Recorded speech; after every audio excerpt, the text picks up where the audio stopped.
I am here today with author J.S. Lowman. He is the author of the newly released book, The Kurrus Chronicles. It's Chronicle number 1 and part 1. I'm so excited for you to hear from him and about this book series. J.S., why don't you tell us a little bit about this book? Why, thank you for having me, Allie, and I'd like to thank you and Snow Tree Media for making this possible. Um, basically, before I do that, though, I need to give a shout out to my narrator, Jill Mills. Okay, she has really brought my story to life. I couldn't have asked for a better narrator. If I'd have chosen her myself, which I kind of did, but she's award-winning, and I know people are really going to enjoy this. And like I say, she has really done an excellent job bringing these characters to life. Now, as my story is being told by Laura, who is a female, I thought I really needed a female narrator. And so Jill was my choice, and I am just so honored to have her as my narrator.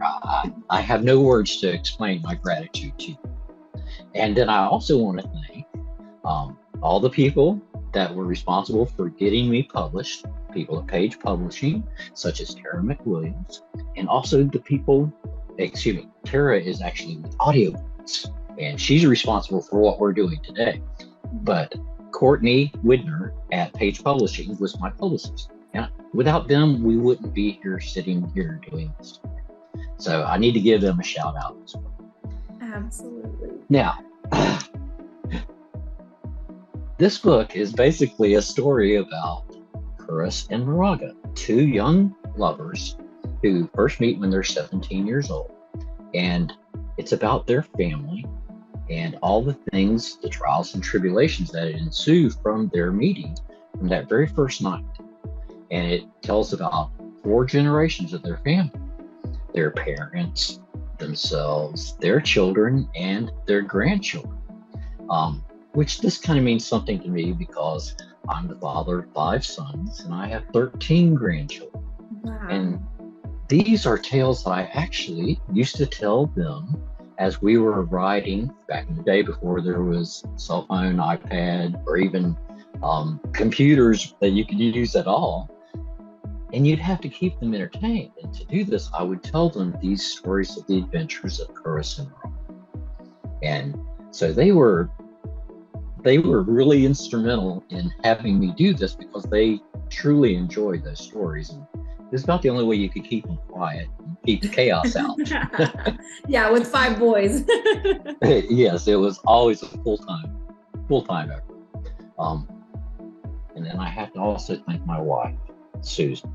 For 48 years, she's put up with me of being a fantasy lover, a D&D player, and for all that ensues, and all the weekend marathons that we spent playing D&D, from which these stories actually derive. So I'm hoping people will enjoy them as much as I enjoy bringing them to. Absolutely. And why don't you talk a little bit about what your audience can expect as far as this book number 2, part 2? Well, in part 2, it's going to be the finish of the first night that they were together. Part 1 pretty much entails all the things that happened up to a certain point, and it's still just the first night. So as you can imagine, there are a lot of things going on here. Part 2 is going to be the culmination of what those events transpired into. And from there, it's going to lead us into the next book number 2. We're about midway through the second book of part 1 now, and hopefully we'll have that here not too terribly much longer, but before Thanksgiving, we think. And Jill will also be narrating that for us as well. And again, I just can't praise her. Okay, she is really that good. In the first book, it was basically an introduction that I wanted to give people into the world of Kurrus and Moraga, and also introduce them to their children and to their grandchildren, and to the events and whatnot that shape their world and their worldviews. and the views that the world has of them, which in this book, they're kind of the anti-heroes. They're being held responsible for all the evil in the world, and it's really not their fault. But you know how perceptions can be. So they struggle through all of this, and they manage to make it where they do have a family. And not easy for them, but is it ever easy to have a family? No. But that's what I want to introduce people to, is their world, and hopefully that they can enjoy the tales I'm bringing them as much as I enjoy bringing it to them. Absolutely.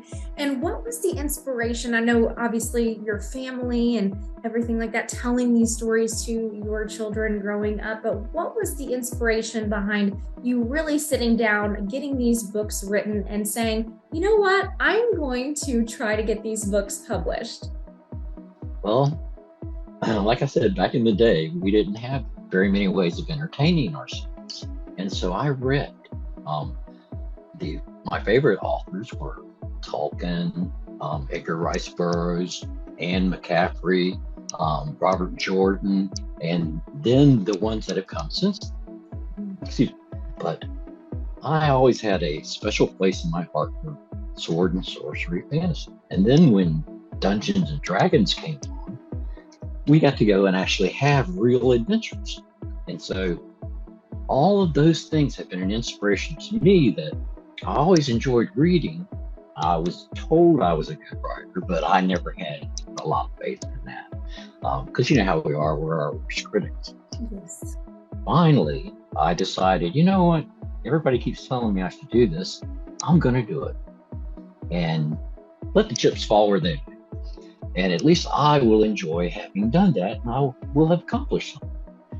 Not that raising 5 sons isn't an accomplishment in and of itself, but I really wanted to do this for them to enjoy, for my grandchildren to enjoy, and for the world to enjoy. I'm really hoping that these will be good stories, and that the saga of Kurrus and Moraga will be something that people will enjoy worldwide. And is there anything else that you want to tell your audience about this book? Anything that you can think of? Yeah, the main thing is I want them to enjoy my work. And if they enjoy it, tell somebody about it. But the takeaway that I'm hoping that they will get out of this is that family is everything. And that there is no length that we will go to for the love of family. And so I'm hoping that that will be their takeaway, as well as things are not always as they seem. In life, that can be very illuminating for us, because things are not always as they seem. Well, JS, thank you so much for your time. What an incredible book you have out now. And I can't wait for the part 2 to come out and the rest of the series as well. Once again, JS's book is available now on Amazon, Barnes & Noble, Apple iTunes. You can find it in paperback, ebook, hardcover, and audiobook versions. So get your hands on that today. Thank you so much, JS.